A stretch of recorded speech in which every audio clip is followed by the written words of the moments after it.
I did it. I survived COVID.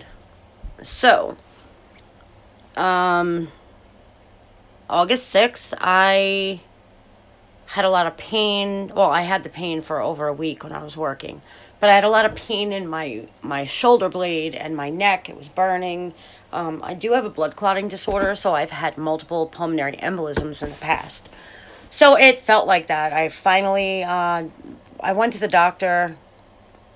He sent me to the hospital. They didn't find anything, and then like 3 days later, my daughter found me on the living room floor, kind of like just laying there, not really passed out, but just not with it. And it was like 2 in the morning. So I said, please call an ambulance. And when I got to the hospital, they did find multiple pulmonary embolisms in my right lung.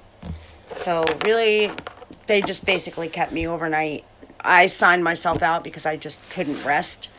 And it was just, I felt like I was in more pain there than I would have been at home. So I went home after begging the doctor to let me go home, and I took my blood thinners religiously. Then a few days later, my daughter came home sick. So I'm like, okay, oh, she's crying. What's wrong with her? Very high fever. Called an ambulance the next morning.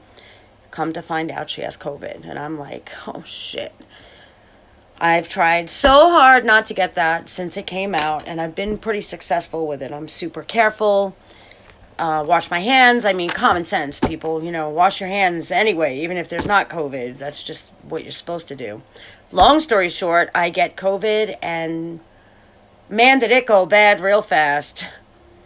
I had sepsis, 104.6 fever, in the hospital for a few days, tubes everywhere, 20 doctors around me, really thinking I was going to die. And they treated me for all that. And after a couple of days of listening to patients screaming and crying and blah, blah, blah, I had to get home. So they let me home.